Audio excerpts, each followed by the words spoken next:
फ़ख्र जामे निज़ामिया आशिक़ रसूलुल्लाह हज़रत मुफ्ती सैयद शाह अज़ीज़ुल क़ादरी साहब क़िबला दामत बरकातुहुल आलिया से बड़ी ही अदबन से इल्तिमास करता हूँ कि आप हम तमाम सामईन के क़ुलूब व मुनव्वर को मुजल्ला फरमाएं। नारे तकबीर, नारे रिसालत।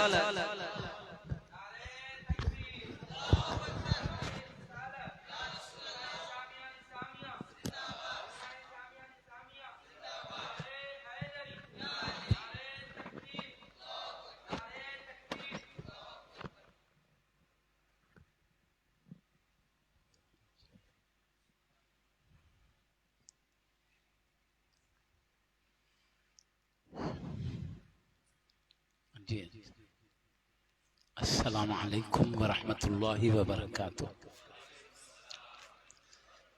अल्हम्दुलिल्लाहि रब्बिल आलमीन व सल्लल्लाहु अला सय्यिदिल अंबियाइ वल मुरसलीन व अला जमील अंबियाइ वल मुरसलीन व अलल मलाइकतिल मुक़र्रबीन व अला आलिहि व अस्हाबिहि अजमईन। इन्नल्लाह व मलाइकतहु युसल्लूना अलन नबी या अय्युहल्लज़ीना आमनू सल्लु अलैहि व सल्लिमू तस्लीमा। अल्लाहुम्मा सल्लि व सल्लिम व बारिक अला हबीबिका सय्यिदना मुहम्मद व अला आलिहि व अस्हाबिहि अजमईन। अज़ीमुल मर्तबत जलीलुल क़द्र उलमाए किराम वारिसीन उलूम मुस्तफ़ा सल्लल्लाहु अलैहि वसल्लम अदामल्लाहु फ़ियदहुल आलिया, जमी क़ाबिल इकराम बुज़ुर्गान मिल्लत व बानियान महफ़िल दामत बरकातुहुमुल आलिया, क़ाबिल क़द्र जमी सामईन किराम हफ़िज़हुमुल्लाहु तआला। हम पर अल्लाह पाक का बेहद एहसान है कि उसने हमें अपने घर में अपने एक दीनी दर्स के 6 माह के कोर्स की तकमील की मुनासबत से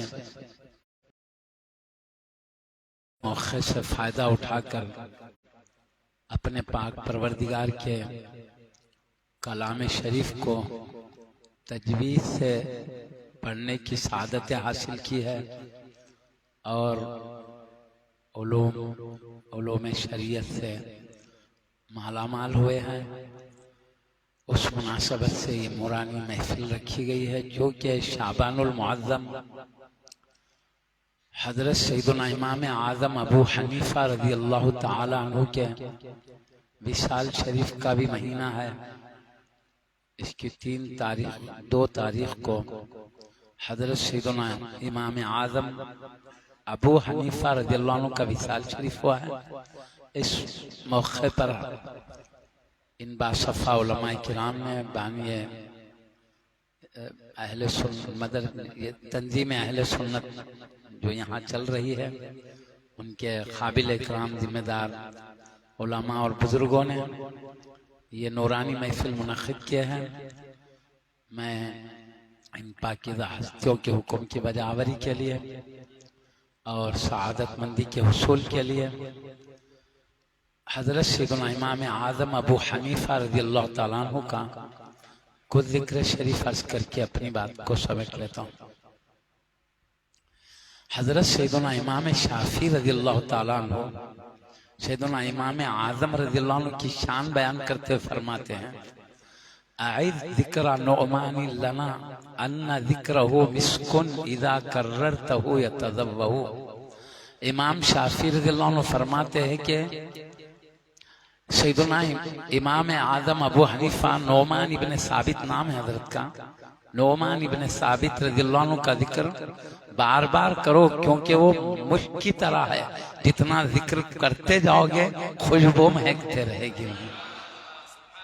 तो हजरत सैयदना इमाम शाफी रज़ियल्लाहु अन्हु फरमा रहे हैं क्योंकि वो शरीयत मुतहरा की वो पाकीज़ा खिदमत की है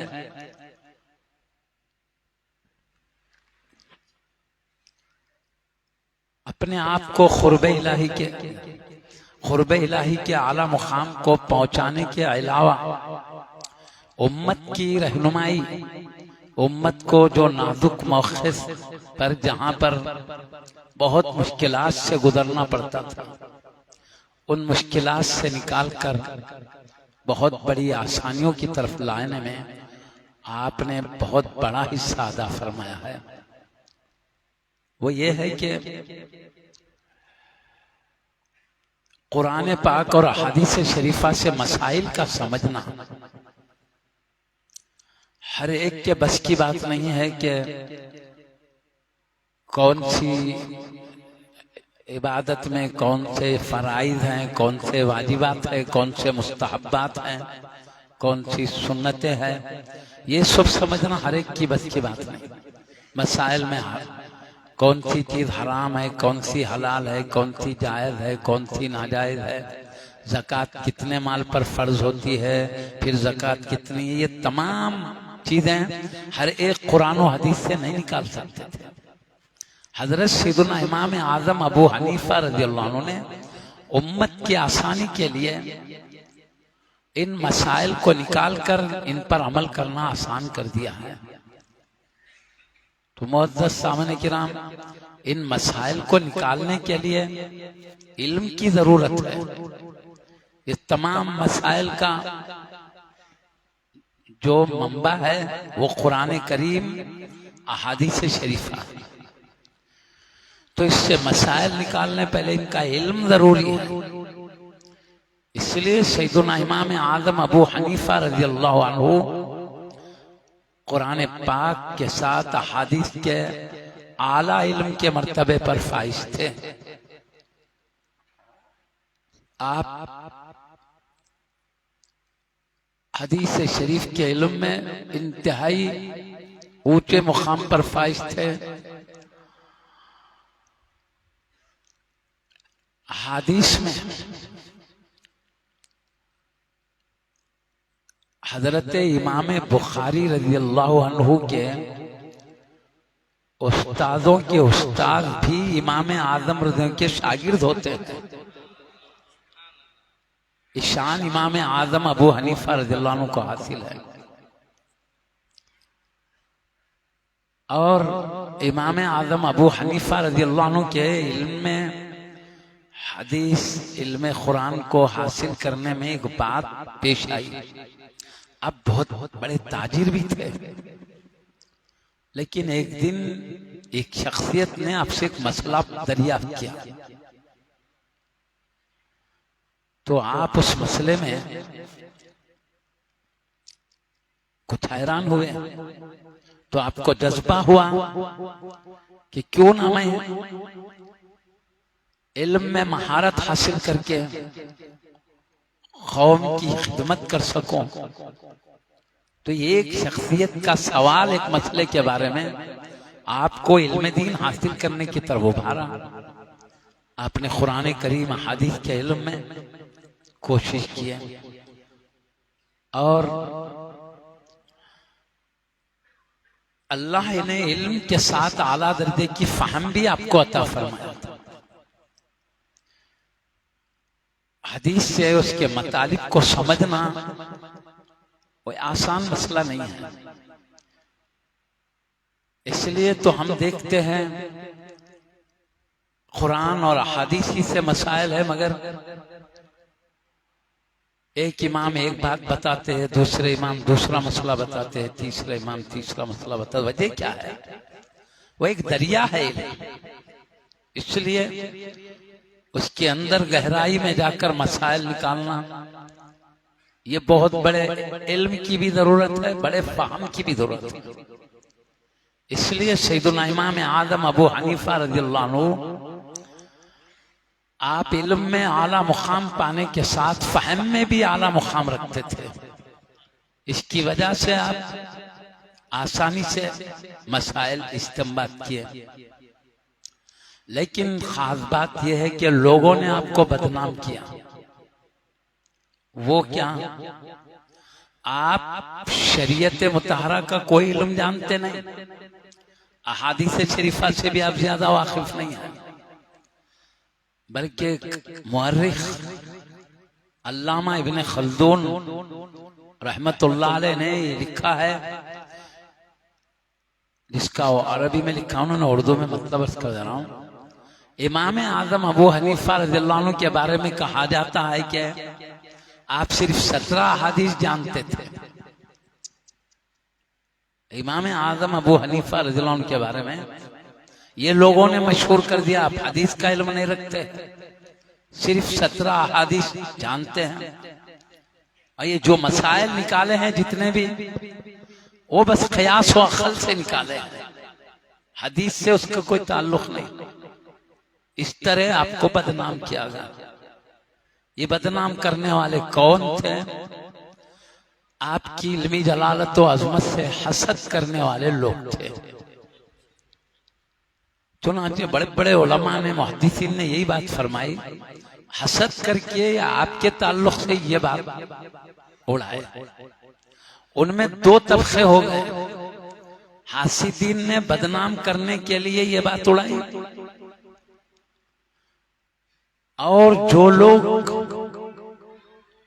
हसद तो नहीं करते थे, लेकिन ये जो शोहरत कर दी गई हासिदीन की जानिब से, उन बातों का यकीन करके ये भी उसमें मुलव्विस हो गए।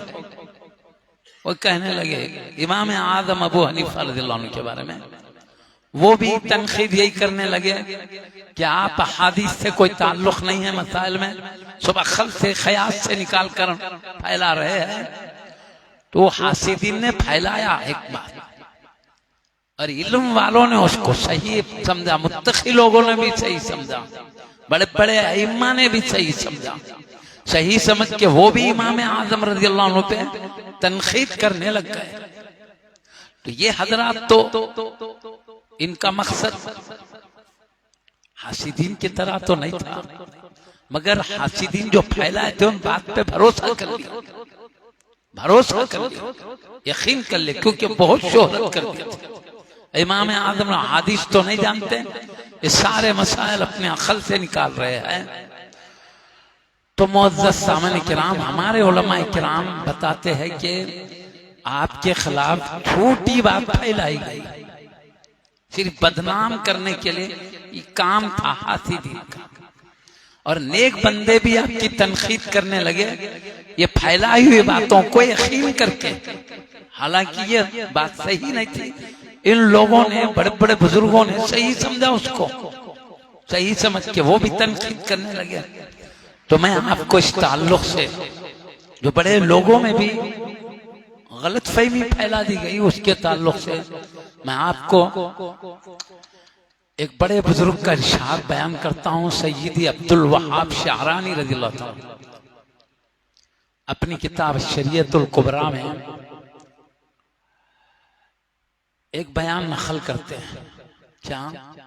जामे मस्जिद कूफा में हजरत अबू मुती नामी बड़े मुहद्दिस आलिम जलील वो बैठे हुए थे, जबकि इमाम आज़म रज़ियल्लाहु अन्हु भी जामे मस्जिद में बैठे हुए थे। तो अबू मुती नामी बुजुर्ग फरमा रहे हैं कि कूफा की जामे मस्जिद में मैं इमाम आज़म अबू हनीफा रज़ियल्लाहु अन्हु के साथ बैठा हुआ था। इतने में मस्जिद के अंदर बड़े बड़े अजीमुल मर्तबा हस्तियां आए। उसमें उस वक्त के बड़े आलिम मुहद्दिस हजरत सईदी सुफियान सौरी रज़ियल्लाहु अन्हु है, हजरत मकातिल रज़ियल्लाहु अन्हु है, हजरत हम्माद बिन सलमा रज़ियल्लाहु अन्हु है। बड़े बड़े जलीलुल क़द्र हस्तियां तशरीफ, जिसमें सैयदुना इमाम जाफर सादिक रज़ियल्लाहु अन्हु भी, वो बड़ी अजीम हस्ती, वो भी तशरीफ फरमा है। इनसे हटकर बड़े बड़े और उलमा आए। तो देखिए यहाँ इमाम आज़म रज़ियल्लाहु अन्हु बैठे हुए हैं। तो उनके बारे में बात फैलाई गई थी, या हदीस वगैरह कुछ नहीं जानते, कि मसाइल बताते हैं अक़ल से क़यास से, ये बात मशहूर थी। तो इन बड़े बड़े मुहद्दिसीन बुजुर्गों ने सैयदुना इमाम आज़म अबू हनीफा रज़ियल्लाहु अन्हु से इस बारे में गुफ्तगू की। कहा हमने सुना है कि आपने दीन को अक्ल के ताबे कर दिया है। बस क़ियासा जो अक्ल कहती है वो मसाइल फैला दे रहे हैं आप। तो बात शुरू हुई, जुमा का दिन था, तो सैयदी अब्दुल वहाब शारानी रज़ियल्लाहु अन्हु अपनी किताब में लिख रहे हैं, सुबह से लेकर जुमा का दिन ज़वाले आफ्ताब से पहले तक उन बड़े बड़े उलमाए किराम बुजुर्गान दीन सैयदुना इमाम आज़म रज़ी के साथ बैठे और मुनाज़रा होने लगा। मुनाज़रा यानी ये हस्तियां फरमा रही हैं तुम दीन को अक्ल और क़यास के ताबे कर दिए हो, हदीस को छोड़कर, हदीस कुछ नहीं खाया। तो आप जवाबात देने लगे, आप कहे मेरे ऊपर इल्जाम है, मैं तो ऐसा नहीं करता हूं। तो ज़वाले आफ्ताब तक सुबह से लेकर जुमा के आप जवाबात देते रहे। उसके बाद आपने फरमाया मैं मसाइल निकालने में सबसे पहले कुरान करीम को देखता हूं कि उसमें मसला निकल रहा है नहीं निकल। वादे तौर पर कुरान से मसला निकल गया तो उसी से मैं मसला बताता हूं। कुरान के बाद अगर मैं किसी चीज को देखता हूं तो अहादीस मुस्तफा को देखता हूं, उससे मसला निकल गया बता देता हूं। अहादीस में भी वादे तौर पर ना चले पता तो मैं सहाबाए किराम रज़ियल्लाहु अन्हुम के इरशादात आलिया को देखता हूं कि ये क्या फरमा रहे, क्यों हबीब के सोहबत याफ्ता है। उसमें भी मैं देखता जिस मसले में सहाबाए किराम का इत्तेफाक होता तो मैं उसको पहले अपना लेता, और सहाबाए किराम किसी मसले में इख्तिलाफ करते, इख्तिलाफ होता तो उस वक्त में जब देखता कि मुआफिक क़यास किनका कौल है तो मैं क़यास से नहीं निकालता, सहाबाए किराम का इरशाद और क़यास दो जमा हो जाते उसकी तायीद करता हूं। तो ना कुरान के खिलाफ, ना हदीस के खिलाफ, ना सहाबा के इरशाद के खिलाफ, बल्कि सहाबा में इत्तेफाक हो, उनकी बात इख्तिलाफ हो तो सहाबा का कौल भी हो, क़यास के मुआफिक भी हो, मैं वो फैसला करता हूं, क़यास इस हद तक करता हूं। पहले तो कई जवाबात दिए दलाइल के जरिए, मैंने अक्ल से नहीं कहा, ये हदीस की रोशनी में कहा, ये जवाबात भी देते रहे और आखिर में फैसला भी सुना दिया। मेरा कानून क्या है ये सुनना था। किताब में लिखा अब्दुल वहाब शारानी रज़ियल्लाहु अन्हु की इन बड़ी बड़ी हस्तियों ने फरते मसर्रत से इनकी मोहब्बत में खड़े होकर इनके दोनों हाथों को चूमने लगे, दोनों जानों को चूमने लगे और कहा कि तुम सय्यदुल उलमा के सरदार हो। कहा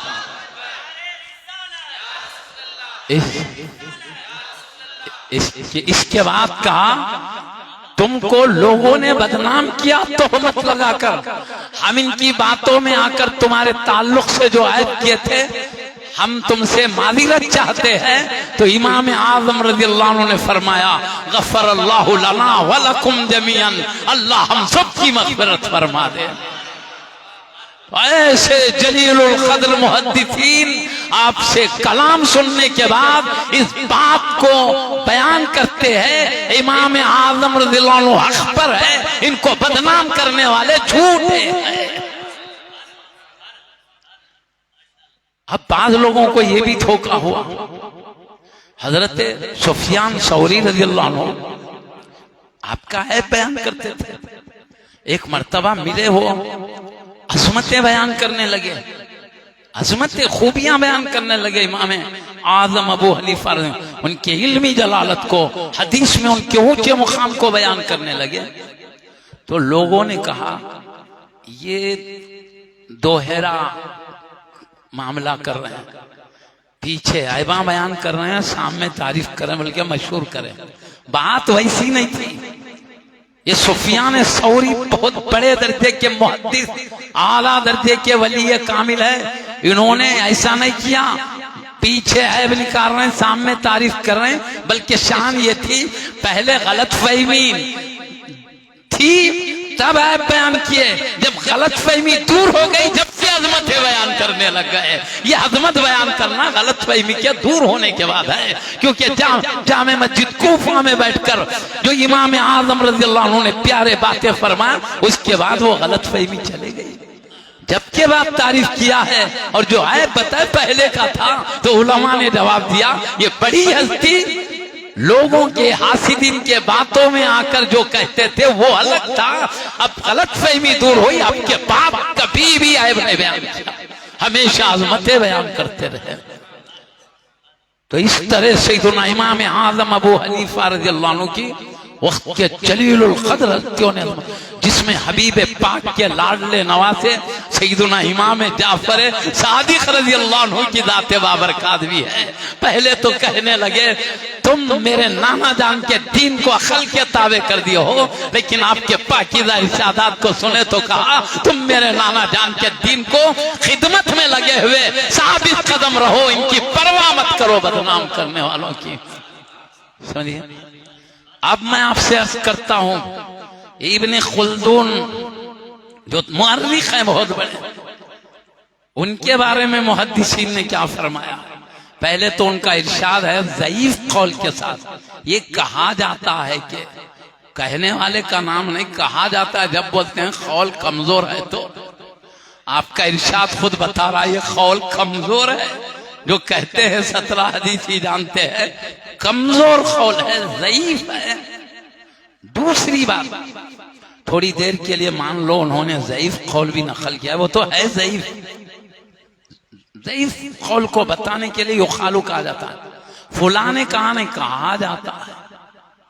कमजोर बात को बताने के लिए कहा जाता है बोलते, तो ये बात बोले तो इससे ये बात में कोई पुख्तगी ही नहीं है, पहली बात। और दूसरी बात, अगर इब्ने खल्दून जैसे मुअर्रिख की बात लें तो मुहद्दिसीन कहते हैं वो मुअर्रिख जरूर हैं, तारीख दान जरूर हैं, लेकिन फन्ने हदीस से उनका कोई ताल्लुक नहीं है, रिजाले हदीस से कोई लगाव उनको नहीं है। और इमाम आज़म का मामला रिजालुल हदीस से वाकिफियत का है, फन्ने हदीस में महारत का है। तो जो मुअर्रिख इस लाइन के नहीं है उनकी बात काबिले तवज्जो ही नहीं है। तारीख के मामले में तो उनकी बात होगी, फन्ने हदीस और अस्माए रिजाल में उनकी बात ना काबिले खबर। दो जवाब दिए, एक तो कि उनका कौल ज़ईफ अंदाज में नकल हुआ है, दूसरी बात वो तारीख दान है, वाक़यात को जानने वाले, फन्ने हदीस के जानने वाले नहीं। और जो हदीस के रिवायत करने वाले, उनकी शान के इल्म की तरफ उनका कोई ताल्लुक नहीं, ये फरमाया उलमा। इस तरह मुअज़्ज़ज़ सामने के नाम, अब मैं आपसे अर्ज करता हूँ, बड़े बड़े जलीलुल क़द्र हस्तियों ने सिर्फ गलत फहमी की वजह से आपके ताल्लुक से हासिदीन की सुनी हुई बातों में आकर ऐसा किया। लेकिन जब अच्छी तरह आपसे मुलाकात हुई, बातें सुना, तो इन बड़े बड़े हस्तियों की गलत फहमी दूर हुई, सबने अज़मतें बयान किया। इतनी बात समझ ले।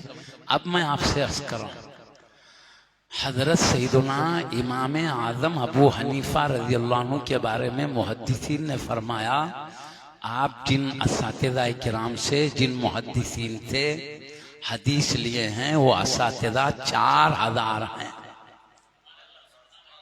जिससे सीखे वही 4000 हो। अभी 17 हदीस हंसी की बात है, ऐसे आपके असातिज़ा ही 4000 है। तो आप समझ सकते हैं आपकी इल्मी जलालत और आपका मुकाम।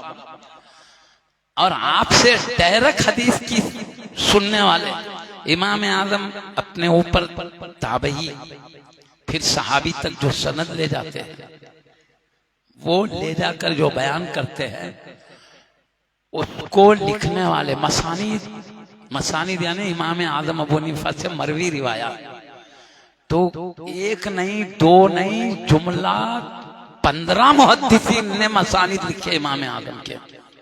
सो क्या है, इमाम आज़म से सुने हुए हदीस 15 मसानिद है, और 15 मसानिद में इमाम आज़म रज़ियल्लाहु अन्हु के तकरीबन 300 मुहद्दिस सहाबा से मरवी रिवायत बयान करें। तो अब समझ सकते हैं आपसे लेने वाले रिवायतों को वो खुद अलग अलग तौर पर अपनी अपनी, जो इमाम आजम से इन्होंने सुना उन्होंने हदीसों की किताब लिख दी मुस्नद के नाम से, इन्होंने इमाम आजम से सुना उन्होंने, जुमला 15 मुहद्दिसीन शागिर्दों ने ये काम किया है। इसके बाद उलमा फरमाते हैं ये 15 मसानी तो अपनी जगह है, इससे हटकर इमाम मालिक रज़ी अल्लाह अन्हु ने मुअत्ता लिखा, हदीस की किताब, किताबुल आसार लिखे, दीगर मुख्तलिफ उन्वानों पर किताब लिखे, वो सब इमाम आजम से ली हुई रिवायात से लिखे। ये 17 होते तो इतनी बड़ी मुअत्ता कहां से आ जाती, किताबुल आसार कहां से? उलमा ने सवाल पैदा किया है और इमाम अबू यूसुफ रज़ियल्लाहु अन्हु ने किताबुल क़राज लिखा और दीगर अमाली लिखा, ये सब अपने उस्ताद से ली हुई रिवायतों की बुनियाद पर लिखा है। तो वो 15 मसानीद अलग है, ये इमाम अबू यूसुफ, इमाम मोहम्मद रज़ी के ये दीगर किताबें अलग है, जो इमाम आजम रज़ी से लिए हुए हदीस को बयान किया इन्होंने। ये बात है। अब सुनिए, इमाम ज़हाबी रज़ियल्लाहु अन्हु फरमाते हैं कि इमाम आजम रज़ियल्लाहु अन्हु का शुमार हाफिज़ाने हदीस में होता है। हाफिज़ हदीस किसको कहते हैं? हाफिज़ हदीस वो जिनको 1,00,000 हदीस याद हो ज़बानी, 1,00,000 हदीस जिनको जुबानी याद हो, उनको हाफिज़ हदीस कहा जाता है। तो इमाम ज़हाबी रज़ियल्लाहु अन्हु का फरमाते हैं आपका शुमार हाफिज़ाने हदीस में से है। तो जितने हाफिज़ हदीस हैं उनमें शुमार होता है। अब बताओ जिनको 1,00,000 हदीस याद हो, जिनके 4,000 असातिज़ा हो, जिनके लेने वाले 15 मसानी तो आपके फैज पाने वाले रिवायत से इल्म लेने वालों ने हदीस को नकल किया हो, अब उनके बारे में कहना 17 हदीस ही थे, कितनी हंसी की बात है। नहीं, मैं यही अर्ज कर रहा हूं, बुजुर्गान दीन ने ये लिखा है। अब मैं आपसे और एक बात अर्ज करूंगा, और मुहद्दिसीन ने लिखा है क्या हजरत के पास अहादीस के कई सुंदूक भरे हुए थे, जिसको आपने पढ़ा, सुंदूक हदीसों से भरे हुए थे। अब सुंदूक भरने के लिए कितने हदीस ने चाहिए बोलो? वो सब थे। तब सवाल यह है, जब सुंदूक भरे हुए थे तो पूरे सुंदूक को क्यों नहीं रिवायत किया? पूरे सुंदूक भर रिवायत नहीं किया, उसकी एक वजह बताएं। वजह यह है कि किसी चीज के इल्म के जानने के लिए रिवायत बयान करना जरूरी नहीं है। जानने के लिए रिवायत बयान करना, रिवायत बयान करे तो बोलेंगे ये जितने रिवायत करे उतना ही जानते, बोलना गलत। अरे बाज वक्त होता है जानते बहुत है, रिवायत किसी वजह से कम करते हैं। अब उसके बारे में मैं अपने से नहीं करूं, मुहद्दिसीन मिसाल देके समझाएंगे। इमाम बुखारी रज़ियल्लाहु अन्हु ने 3,00,000 हदीस ज़बानी याद किए हैं। इमाम मुस्लिम रज़ियल्लाहु अन्हु ने 3,00,000 हदीस ज़बानी याद किए हैं। और उनकी बुखारी में देखो, मुस्लिम में देखो, 7-7,500 हदीस है। तो उनको बोलेंगे 7-7,500 ही जानते थे, बोलेंगे क्या नहीं जान रहे 3,00,000 और रिवायत कर रहे हैं 7-7,500 की। वो भी कैसे? एक ही मजमून के डबल हदीस मिला है तो 7,500। अच्छा, बाद में 7,500 डबल और मजमून डबल है ना, एक ही मजमून की एक डबल हदीस को निकाल दो तो तकरीबन 1,500-2 हजार हदीस तो और कम हो जाते हैं। आप याद कर रहे हैं इमाम बुखारी 3,00,000 हदीस और रिवायत कर रहे हैं। अब सुनिए, इमाम आजम रज़ियल्लाहु अन्हु क्यों रिवायत नहीं करे? इल्म तो रखते हैं, रिवायत नहीं करते हैं, वजह क्या? उसकी वजह उलमा ने बताया है, रिवायत करने के लिए आपके शरायत बहुत सख्त थे, इंतहाई सख्त। जब से हदीस सुने हैं अपने उस्ताद से, तब से लेकर रिवायत दूसरों को बयान करने तक हदीस का एक एक हर्फ ऐसा याद रहे जैसे हाफिजान कुरान के एक एक हर्फ को याद रखते हैं। दीगर मुहद्दिसीन के पास आसानी यह है कि उन हदीस को वही अल्फाज से नहीं उसका माना भी बयान कर दे तो चलेगा, लेकिन इमाम आजम रज़ियल्लाहु अन्हु फरमाते नहीं, ये मुस्तफा की बात है, जो कलिमा सुना है वही रिवायत करे वरना नहीं करे।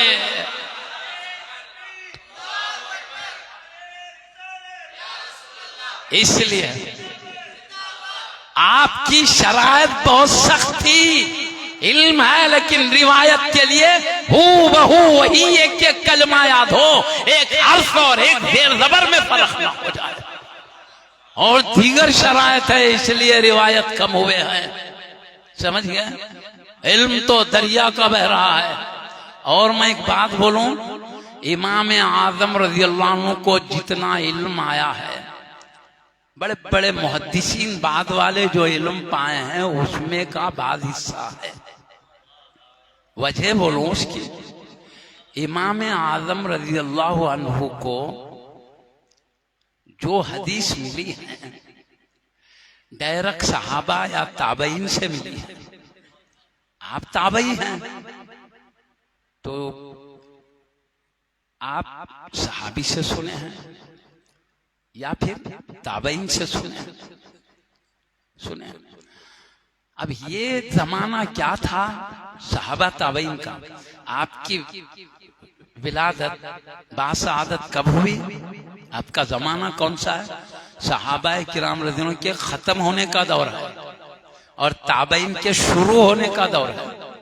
भाई 80 हिजरी आपकी विलादत, नबी अकरम सल्लल्लाहु अलैहि वसल्लम के हिजरत करे 180 साल को आप पैदा हुए, बिल्कुल 80 साल में, और वफात शरीफ हुई 150 हिजरी में। अब इतना जमाना कौन सा है? तमाम सहाबा रज़ियल्लाहु अन्हु के पर्दा फरमाने का जमाना है और ताबईन के इब्तिदा का जमाना है। और सहाबा ताबईन में कोई भी हदीस लिखने का मिजाज नहीं रखते थे, हदीस याद करने का मिजाज रखते थे। वो लिखने का दौर भी नहीं था, याद करते थे मगर क्यों लिखते नहीं थे उसकी भी वजह उलमा ने बताई है। वो ये अल्लाह के हबीब सल्लल्लाहु अलैहि वसल्लम अल्लाह के पास से आने वाला कुरान सुना रहे हैं तो सहाबाए किराम में बाद हस्तियां वो है, प्यारे नबी ने मुकर्रर किया था तुम कुरान को लिखो, वो खास हस्तियां कुरान लिखा करती थी, उनका देख के दूसरे सहाबा उसको पढ़ लिया करते थे। तो अब इसलिए नहीं लिखते थे डर के मारे कि कुरान भी लिखेंगे तो हदीस भी लिखेंगे तो कहीं हमको उसमें इश्तिबाह ना हो कि हदीस जाके कुरान में मिल जाए, कुरान जाके हदीस में मिल जाए, पहचानने में मुश्किल हो कौन सा हिस्सा कुरान का है कौन सा हदीस का है। इसलिए सहाबाए किराम डर के नहीं लिखते थे। वो दौर लिखने का नहीं था, याद करने का था। वहां बच्चे हदीस याद करते थे तो इमाम आजम की जान क्या बोलेंगे? वो तो उलमा के सुल्तान है जमाने के।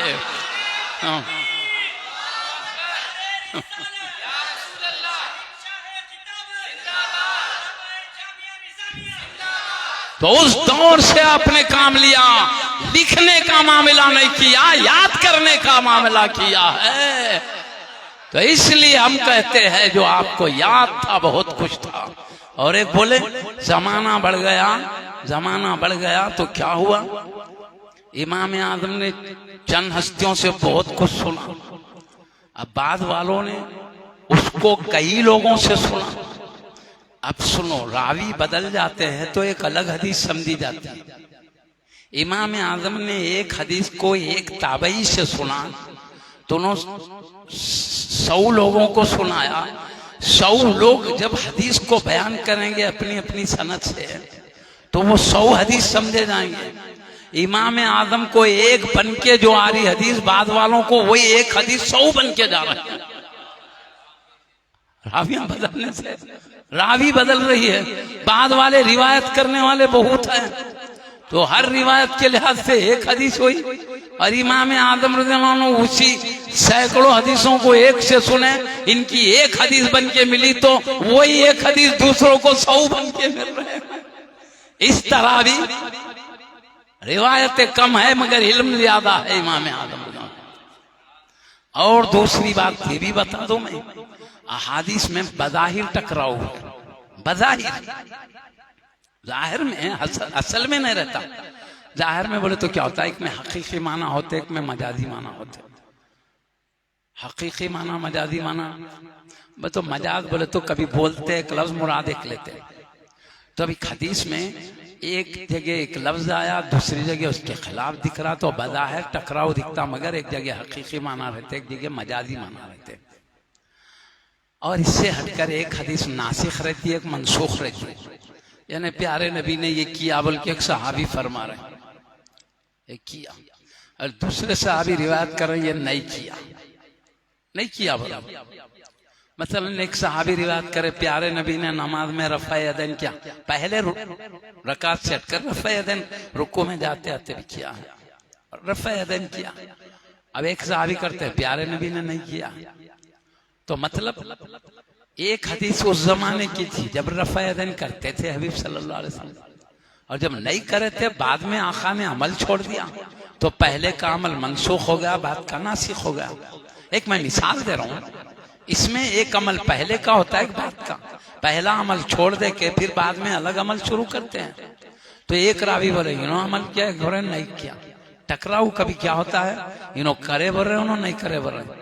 तो इसलिए तहकीक करना पड़ता, नासिख कौन सी हदीस है, मनसूख कौन सी है, ये मुज्तहिद का काम है। इसको समझे बगैर कोई फैसला नहीं कर सकता।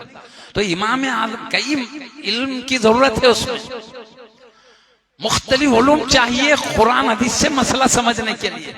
तो इमाम आज़म ने इसलिए भी मसाइल बताए और हदीसों को नहीं बताए।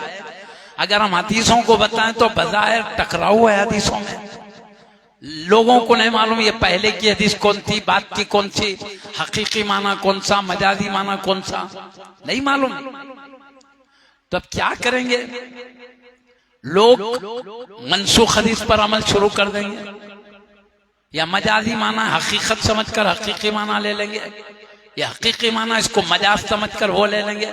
तो बेहतर यह है लोग हदीस को डायरेक्ट समझना चाहे तो अपने इल्म की कमी की वजह से कंफ्यूज हो जाएंगे, परेशान हो जाएंगे।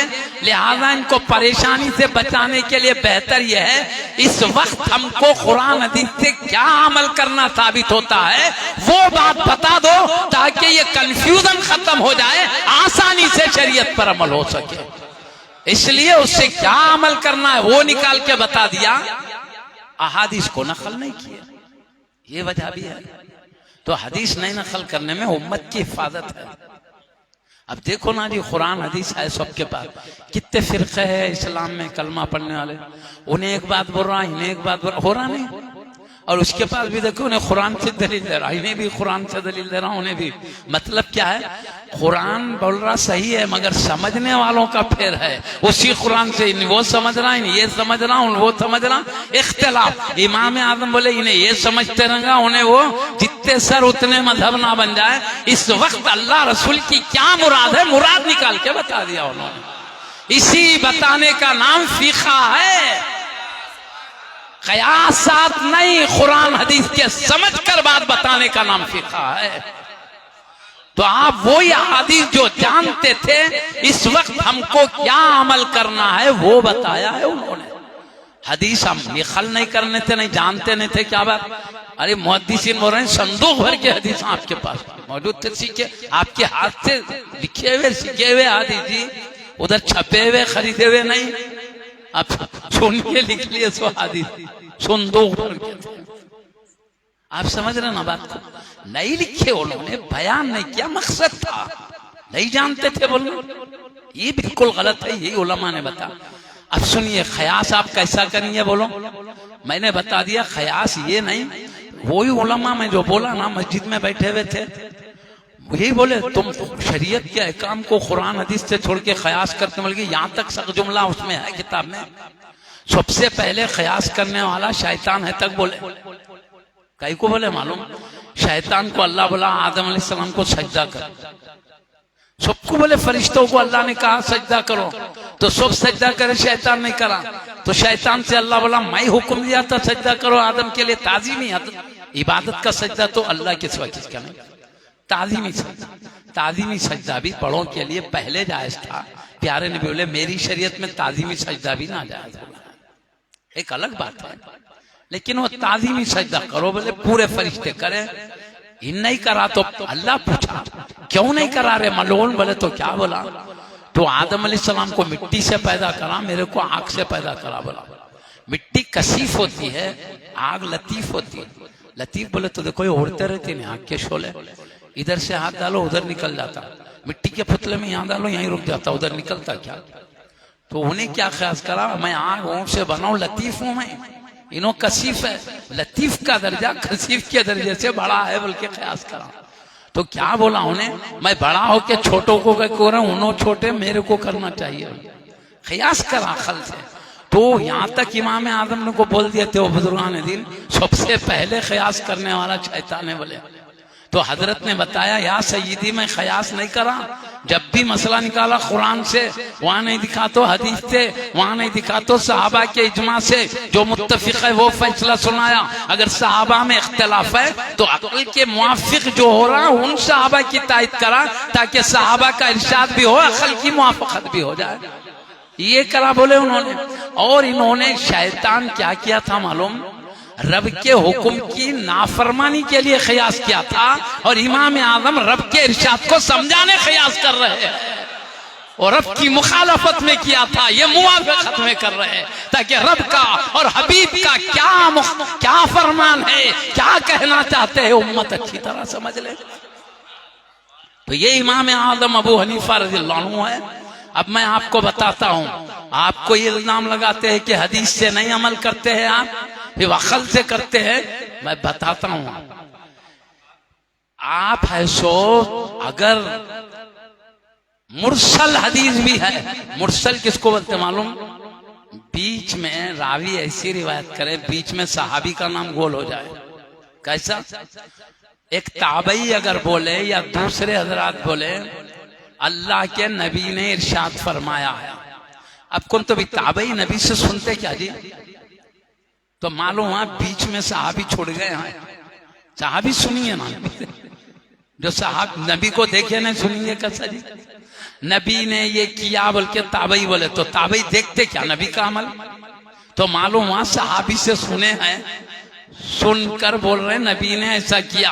क्यों सहाबी से सुने ऐसा किया, तो बोल रहे मगर सहाबी का नाम ही गायब कर दिए। कौन से सहाबी से सुने नहीं है, खाली नबी ने किया है, ताबई देख तो नहीं सकते सहाबी नबी का अमल।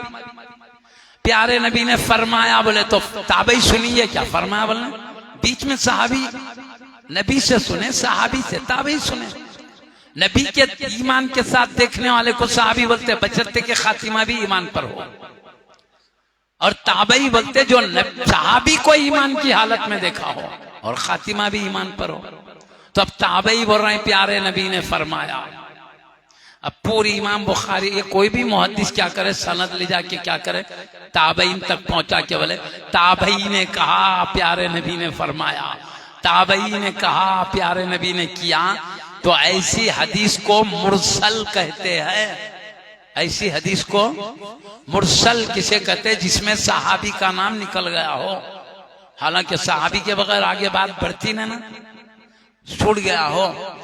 तो अब मैं बताऊं आपको, अब दूसरे बात इम्मा तो ये करते हैं, क्या करते हैं मालूम, क्योंकि मुरसल हदीस में ज़ौफ़ आ जाता है, कमजोरी आ जाती है, लिहाजा आप देखेंगे अकल के मुआफिक मसला है या मुरसल हदीस के।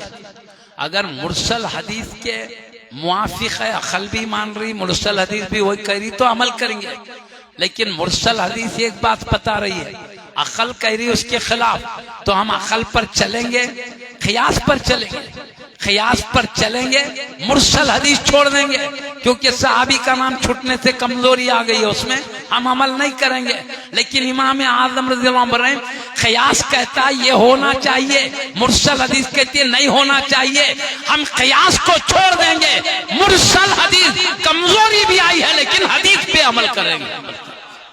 तो कहां उन्होंने क़ियास को अपनाया, मुरसल हदीस में ज़ौफ़ भी आया है, वो पहले क़ियास बाद में।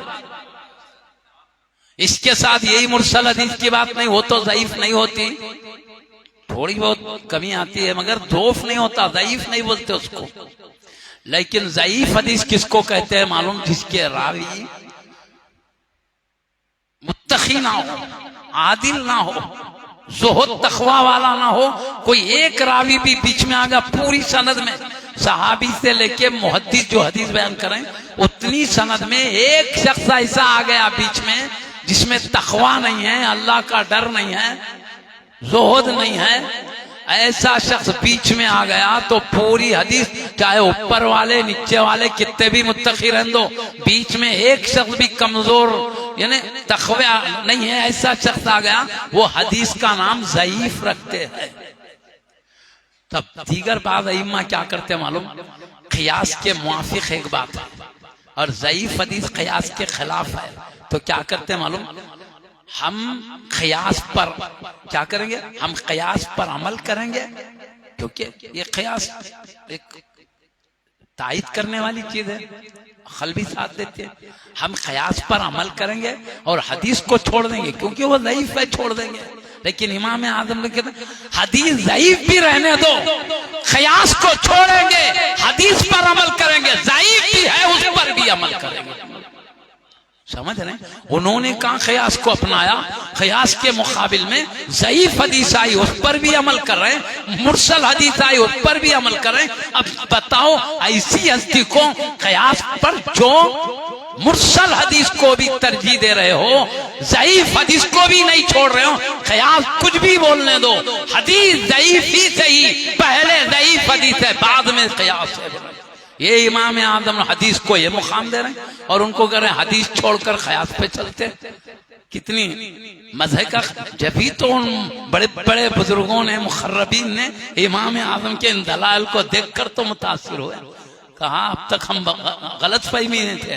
वो गलत फहमी मचाने वाले कौन थे, हासिदीन। मैंने कह रहा हूँ किताबों में लिखा, और ये बाज़ लोग तो यहाँ तक लिखे ये तरीका पुराना चले आ रहा, जो किसी इल्मी जलालत और शान में मशहूर हो जाता है उसके हासिदीन बहुत हो जाते हैं।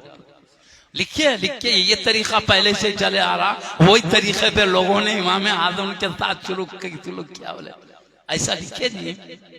समझ रहे हैं बात को, बदनाम करने वाले करे। ये बड़े बुजुर्ग लोग क्या है, उनकी बातें बहुत शोहरत हो गई तो होंगे ही जैसा, जब भी तो शोहरत हो, बल्कि वो लोग भी तान करने लगे।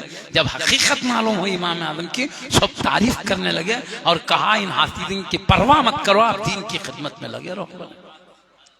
अब मैं आपको बताता हूँ मिसाल लेकर कैसे आप क़ियास को छोड़ते हैं, सही हदीस को अपनाते हैं। सुनो, क़ियास बोले तो क्या मतलब, मैं वो भी बताता हूँ। क़ियास में वो भी मामूली चीज नहीं है, क़ियास की भी एक क़ुव्वत है।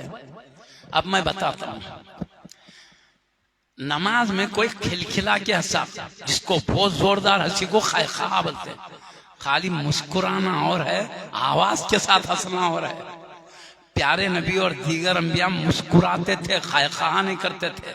ख़ैख़ा एक ऐब की चीज है बल्कि करते वो ख़ैख़ा बोलते हैं, और खाली मुस्कुराते, चेहरा देखे तो समझ में आना कुछ ही है, उसको मुस्कुराहट कहते हैं।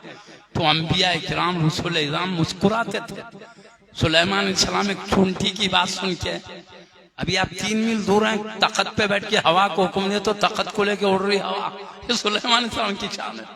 अब एक मैदान में उतरने वाले थे तो चूंटियां बहुत थे, चूंटी सरदार थी उनकी। अल्लाह बरा क़ालत नमलतुन या अय्युहन नमलु उदख़ुलू मसाकिनकुम ला यहतिमन्नकुम सुलैमान व जुनूदुहु वहुम ला यशऊरून। एक चूंटी ने तमाम चूंटियों से खिताब करके, इनमें भी सरदार है, चूंटियों से खिताब करके कहा, ऐ चूंटियों अपनी अपनी बिलों में घुस जाओ, कहीं सुलेमान अलैहिस्सलाम उनका लश्कर बेख्याली में हमें पैरों तले रौन ना डाले। वहुम ला यशऊरून भी है, वहुम ला यशऊरून इस हालत में कि उनको पता भी ना चले हम रौंदे जा रहे हैं। इन्हें देखो कितना अदब करी चूंटी। ये सुलेमान सलाम का लश्कर रौन देंगे नहीं, बेख्याली में रौन देंगे। बोले क्यों, नबी है, जानते बूझते नहीं रौनते, बेख्याली चूंटी भी अदब से कलाम कर रही है, नबी का एहतराम आते जाते। और जिसको तो खिताब कर रही थी, सुलेमान अलैहिस्सलाम का तख्त जो उड़ रहा था 3 मील दूर था, तो अल्लाह फरमा रहा है फतबस्सम ज़ाहिकम मिन क़ौलिहा, चूंटी की बात को सुनकर सुलेमान अलैहिस्सलाम मुस्कुराने लगे। इससे मालूम हुआ अल्लाह के नबी मीलों दूर से भी सुनते हैं। हम चूंटी को कान में रख के आवाज नहीं सुनते, नबी मीलों दूर से सुन रहे हैं। तो मैं बताना ये चाह रहा हूं, अंबिया भी मुस्कुराए। मुस्कुराना गलत नहीं है, खिलखिला के हंसना गलत है, जिसको कहा कहते हैं। तो प्यारे नबी सल्लल्लाहु अलैहि वसल्लम ने, सहाबा ने हंसे थे। वो क्या हुआ बोले तो नमाज पढ़ रहे थे। वो एक नाबीना साहबी जाते जाते गड़ा देखे नहीं गिर गए, अरे रे गड़े में गिर गए बोल के हंसी आ गई साहबा को, मगर खैखा हो गया। होते ही प्यारे नबी बोले जितनों ने खैखा करके हंसा है दोबारा वजू बनाओ, बोले वजू बनाओ। अब खयास क्या चाहता है, नमाज के बाहर खैखा लगाए तो जाती जी ना वजू जाता क्या? नमाज के बाहर हंसे जोर से तो जाता वजू, कोई भी मसला है ऐसा नहीं है। हत्ता के इमाम शाफी जैसे मुज्तहिद भी क्या बोले, देखो भाई बाहर जब हंसी करे तो वजू नहीं जाता, तो नमाज में हंसे तो कैसा जाता? अरे यहाँ गया तो फिर वहां भी जाना, जब वहां नहीं जाता तो यहाँ, इसी का नाम खयास है। जब नमाज के बाहर खैखा करे तो नहीं जाता तो यहाँ कहीं को जाएगा, वहां भी खैखा है यहाँ भी खैखा है, इसी को खयास बोलते हैं। तो इमाम शाफी तक इस पे खयास करके बोले देखो भाई नमाज के बाहर नहीं जाता तो उन्होंने बोले खैखा मार के भी हंसे मस्जिदों तो नमाज में हंसे तो भी नहीं जाता। बोले क्यों? उन्होंने खयास को अपनाया, क्योंकि बाहर नहीं जाता है। अकल वो भी बोलती है बाहर नहीं जाता यहाँ कहीं को जाएंगे। अब बोले फिर हदीस आना, बोले तो बोले वो हदीस ज़ईफ है, तो खयास को तरजीह नहीं है, ज़ईफ हदीस पे बोले। तो इमाम आजम रज़ी अल्लाह बोले क्या ज़ईफ हदीस है तो है, खयास को छोड़ेंगे ज़ईफ हदीस ही ले लेंगे, खैखा मार के हंसे तो वजू चले जाता है, बोले इमाम आजम। अब बोलो खयास को अपनाया इन्होंने या हदीस को अपनाया? ज़ईफ हदीस है, सही वही सही, मगर कयास जब हदीस के खिलाफ है, ज़ईफ हदीस है तो वो भी ले लेंगे मगर कयास छोड़ देंगे, है ना। अब बोलो हजरत कुव्वत कयासों से मसले निकाल रहे हैं। खैर वो मुज्तहिदीन का निकालना उन पे औफ भी नहीं बोल सकते। हर मुज्तहिद का अमल अल्लाह के दरबार में कबूल है। मैं सिर्फ मिसाल देने समझा कयास क्या किए इमाम ने, वरना उनका कयास मुज्तहिद कयास करते हैं, खता भी है तो कबूल है, दुरुस्त भी है तो कबूल है। मुज्तहिद की खता, मुज्तहिद से किसी मसले में खता हो तो अल्लाह एक सवाब दे के कबूल करता है, और दुरुस्त हो तो 2 सवाब दे के, एक हदीस में 10 गुना सवाब दे के कबूल करता है। तो ये मुज्तहिदीन, मैं मिसाल देने बोला, वरना मुज्तहिदीन सब क़यामत के दिन जितने मुज्तहिदीन के अमल करने वाले, चाहे मालिकी हो, शाफी हो, हम्बली हो, हनफी हो, सब अल्लाह ताला दरबार में कबूल करेगा इनका अमल, कैसा भी रंदो कबूल कर। लेकिन जो लोग मुज्तहिद नहीं है, कुरान हदीस डायरेक्ट समझते हैं, वो पकड़े जाएंगे। या मुज्तहिद की बात और है, वो इल्म रखते हैं, गैर मुज्तहिद की बात और है। मुज्तहिद के बारे में बोले गलत भी करा तो अल्लाह एक सवाब दे के कबूल कर लेगा, मगर गैर मुज्तहिद जिसको इल्म नहीं मसले बता रहा, प्यारे नबी बोले मन क़ाला फिल कुरानी बिगैरि इल्मिन बिराई, जो बगैर इल्म के अपने राय से कुरान में कुछ बोले, वही नसाबा फक़द इख्ता, इत्तेफाक से दुरुस्त बात भी निकली तो भी खताकारों में शुमार है। दुरुस्त भी निकला तो खताकारों में, क्यों? इल्म नहीं था, गया कहीं को, इल्म वालों को छोड़ के अगला कहीं को गया। तो बेइल्म सही भी करता है तो अल्लाह पकड़ करता है, और फुक़हा खता भी करते हैं तो कबूल करता है एक सवाब देकर अल्लाह। ओ मुज्तहिदीन का मामला और है, आम लोगों का मामला और है। मुज्तहिदीन के पास हमारा सर झुका हुआ है। कोई भी मुज्तहिद हो, हम एक मुज्तहिद के मसाइल पर चलेंगे, हर मुज्तहिद का एहतराम और मोहब्बत करेंगे, उनकी नालें मिल जाए उसके उनके गर्दो गुबार को अपने आंखों का सुरमा बना लेंगे, वो मुक़द्दस हैं। तो ये बात आई मुक़द्दस, जैसे हमारा तरीका क़ादरी है, नक्शबंदी, चिश्ती है, सहरवर्दी, जो जिस सिलसिले में वजीफे उनके पढ़ते हैं मगर अदब सब का करते हैं, यही शान फुक़हा में भी है। हमारा मामला ऐसे ही शान का है, मसाइल इधर चले, अदब सबका करें, जो भी अल्लाह के मुक़र्रब बंदे हैं, यही तरीका है हमारा। तो सुनो मुअज़्ज़ज़ सामने किराम, खैखा के मामले में खियास को छोड़ दिया, ज़ईफ़ हदीस को अपना लिया इमाम, और आपको इल्जाम लगाते हैं हदीस छोड़ के क़यास पे अमल करते हैं। अरे हदीस कहाँ छोड़ते हैं, ज़ईफ हदीस पर भी अमल करते हैं। हाँ, क़यास हदीस दोनों मिल गए तो वो बतौर औला अमल करेंगे। अब मैं आपके सामने और एक हदीस सुना देता हूँ। आप ज़ईफ हदीस भी है तो अमल करते, क़यास छोड़ देते। अब देखिए, खजूर का जो नबीज होता है, नबीज बोले तो खजूर को मिट्टी के बर्तन में पानी डाल के रख देते तो उसको नबीज बोलते। खजूर का असर पानी में आता। तो अब अपन कोई भी हो अब देर तक रहे तो उसकी नबीज बन जाती है, हत्ता कि खजूर का कुछ मजा भी आ जाता है उसमें। अब दीगर चीजें हैं ना, शरबतें हैं, कोई दूसरी चीज उसमें मिल जाती तो वजू बना सकते क्या? नहीं बना सकते। दीगर शरबतें हैं, दूसरी चीजें मिलेगी, नहीं बना सकते वजू। तो अब क़यास चाहता है भाई, जैसे दूसरी शरबतों में ये वो चीज मिल गई तो वजू नहीं बना सकते, ये नबीज भी खजूर का असर मिल गया है, इससे भी नहीं बनाना चाहिए। क़यास ये चाहता है, जब दूसरे शरबतों में ये वो चीज मिल गई, पानी के वजू नहीं बना सकते, खजूर की नबीज में ये भी पानी है, इसमें खजूर का असर है, नहीं बना सकते। क़यास ये चाहती है। तो इमाम आदम रज़ी अल्लाह अन्हु ने कहा नहीं, नबी से भी वजू बना सकते हैं। क्यों? आपने कहा नबीस के बारे में, प्यारे नबी का हुक्म है कि नबी से वजू बना सकते हो। यहां पर भी दीगर अइम्मा में से बाज अइम्मा ने क्या किया, नबी से वजू नहीं बना सकते। क्यों? जब दूसरी चीजें शरबतों से नहीं बना सकते, नबीज भी वैसे है, इससे भी नहीं बना सकते। क़यास किया उन्होंने।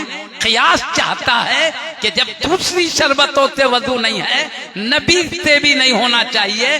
क़यास पर अमल करके कहा नहीं बनाना चाहिए। कहा हदीस है ना, फिर प्यारे ने भी बना, वो ज़ईफ हदीस है। तो क़यास को हम बढ़ के दर्जा देंगे, ज़ईफ हदीस को बाद में रखेंगे। लेकिन इमाम आदम ने बोले नहीं, क़यास चाहता है कि वजू नहीं हो, लेकिन हदीस चाहती हो नहीं, ज़ईफ हदीस है ना, ज़ईफ भी हदीस है तो हदीस पे अमल करेंगे, क़यास को छोड़ेंगे। यहां पर भी ज़ईफ हदीस है मगर अमल किया इमाम आदम रज़ियल्लाहु अन्हु ने और क़यास को छोड़ा। अब इतने बातें होते हुए मुअज़्ज़ज़ सामईन किराम, अब अगर कोई ये बोले आप क़यास पे चलते थे, आपको इल्म नहीं था, इल्म नहीं है सो इतने मसाइल निकाले।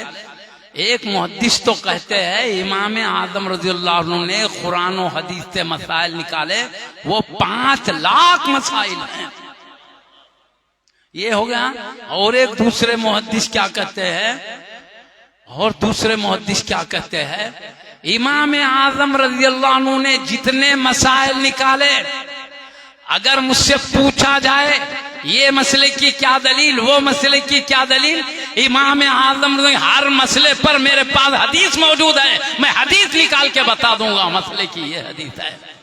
तो ये पता चला कि इमाम आज़म रज़ियल्लाहु अन्हु के हर मसले के पीछे हदीस मौजूद है। लेकिन इमाम आज़म ने हदीस को नहीं बताया, मसले को बता दिया। क्यों? मैं पहले बोल दिया, वो दौर लिखने का नहीं था, याद करने का था। आपने याद किया, लिख कर नहीं बताया।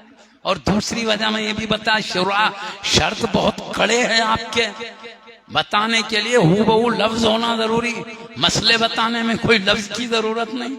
आका के इरशाद से, कुरान से ये मसला साबित होता है, बता दो। हदीस के ये कई चीजें हैं जो इमाम आज़म रज़ियल्लाहु अन्हु ने हदीस बयान करने की बजाय हमें मसाइल बयान किए। तो बताने से ये मतलब नहीं है जानते ही नहीं थे। अरे जानने के लिए रिवायत करना जरूरी नहीं है, रिवायत नहीं किए मगर बहुत कुछ जानते थे। आपके शागिर्दों के शागिर्दों के शागिर्द इमाम बुखारी बनकर चमकने लगे, तो अंदाजा करो, समझ सकते हैं आपका क्या मुकाम है इल्मी जलालत का। मुअज़्ज़ज़ सामईन किराम, तो मैं सिर्फ ये चाहता था ये गलत फहमी दूर हो कि इमाम आज़म रज़ियल्लाहु अन्हु के हदीस नहीं थे। मैंने कहा हाफिज़ हदीस है, आपके मसानीद है, अभी इस वक्त बाजार में मिलती है, दायरतुल मारिफ में भी छपी है, जो हैदराबाद दक्कन में छपाई का मरकज है। मसानीद है, 15 मसानीद है आपकी, 4000 असातिज़ा इल्म के हैं आपके। ये सब चीजों को देखते और खुद आप कह रहे मैं हदीस को पहले तरजीह देता हूँ क़यास को बाद। वो क़यास कब, वो तरीका बताए ना। वो भी कयास होगा भी तो किसी सहाबी की ताईद में होगा, अलग से कयास में होगा, ये भी बता दिया। इसके बाद मैं समझता हूं अभी तो बहुत कुछ है, मैं समझने के लिए चंद बातें अर्ज किया हूं, टाइम का भी तकाजा है। मैं समझता हूँ काफी देर से आप अल्लाह और उसके रसूल की मोहब्बत में बैठे हैं। अल्लाह ताला इन बासफ़ा उलमाए किराम की खिदमत को और उन बुजुर्गों की खिदमत को कबूल फरमाए जो उम्मत को सही रास्ते पर लगाना चाहते हैं। मुअज़्ज़ज़ सामईन किराम, इसीलिए तो इमाम आदम के बड़े बड़े औलिया किराम मुखल्लिद है। बंदा नवाज आपके मुखल्लिद है, गरीब नवाज आपके मुखल्लिद, बड़े बड़े औलिया अल्लाह मुखल्लिद। ऐसे ही मुखल्लिद नहीं बने, वो जानते थे कि इनकी नजर कुरान और हदीस पे है। ये कयास उसकी ताईद में और मजीद इसके अंदर है। अल्लाह ताला इस नूरानी महफिल को कबूल फरमाए। ये महफिल रखने वाले, सजाने वाले और ये उम्मत को दर्ज देने के लिए इन्होंने जो फायदा उठाया, 6 महीने तक दर्ज देते रहे, अल्लाह इसको कबूल फरमाए। जो दीन के लिए अपना वक्त निकाल कर कामों को छोड़कर ये पढ़ने में लगाए, अल्लाह उनके इल्म पाने को कबूल फरमाए। और शरीयत मुतहरा और अल्लाह रसूल की मोहब्बत में प्यारे इमाम आजम ने जो दीन की खिदमत के लिए सारा वक्त किया है, उनकी मोहब्बत में आए हैं, अल्लाह सबके आने को कबूल फरमाए। ये बल्लारी का इलाका तो अल्हम्दुलिल्लाह औलिया अल्लाह और उलमा का इलाका है। हर वक्त इल्मी रूहानी फैजान यहाँ से जारी है। अल्लाह पाक इस फैजान को हमेशा बाकी रखे, जारी रखे, इसमें तरक्की अता फरमाए। ऐ पाक परवरदिगार हर भलाई से नवाज दे, हर नुकसान हर शर से हिफाजत फरमा ले।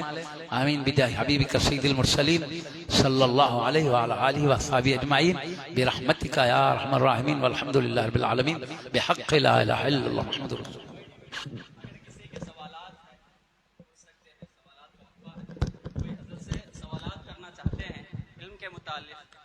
इमाम आजम अबू हनीफा रहमतुल्लाह ताला अलैह की तकलीद के मुतालिक अगर किसी के सवालात है तो सवालात पूछ सकते हैं हजरत की खिदमत में। जी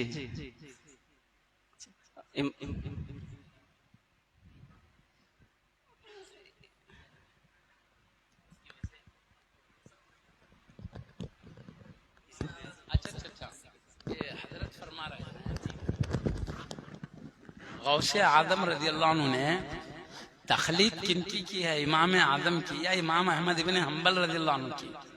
ये करें तो हमने किताब में पढ़ा है हजरत का कल्ब मायल था इमाम आदम की तखलीद की तरफ, लेकिन मक्के में उस जमाने में 4 मुसल्ले होते थे।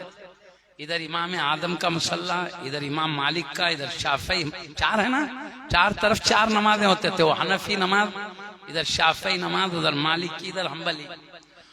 तो ये आइम्मा की तखलीद करना किसी पर यही इमाम की करना बल्कि जरूरी नहीं, जो जिधर दिल झुका उधर करना है, क्योंकि चारों भी मुज्तहिद है, चारों भी आला इल्म पर फायदा, एक से बढ़कर एक बड़े दर्जे वाले हैं, किसी की भी कर सकते, मर्जी है। मगर इत्तेफाक ऐसी हुई, इत्तेफाक ऐसा हुआ कि इमाम अहमद बिन हम्बल के मुसल्ले पे लोग कम होने लगे।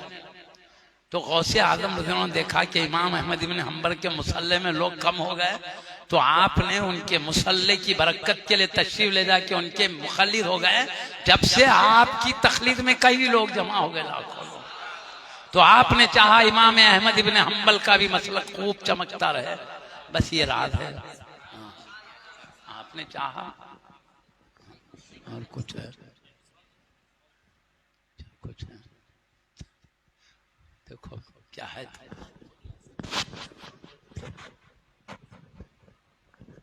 जी अब आखिरी जो हमारा मरहला है तशक्कुर कलिमात के लिए मैं हमारे सैयद मोहिउद्दीन साहब से गुजारिश करता हूँ कि वो तशक्कुर कलिमात पेश करें।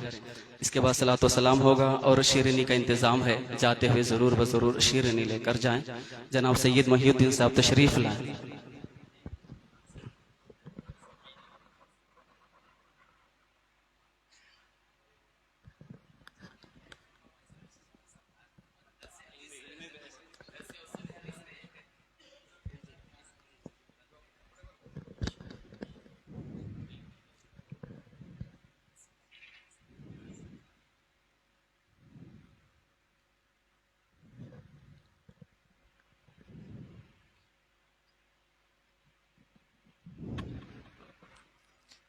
मेहमान खुसूसी हजरत उलमा मौलाना मुफ्ती सैयद शाह अजीजुल कादरी साहब किबला, मुफ्तियाना इकराम,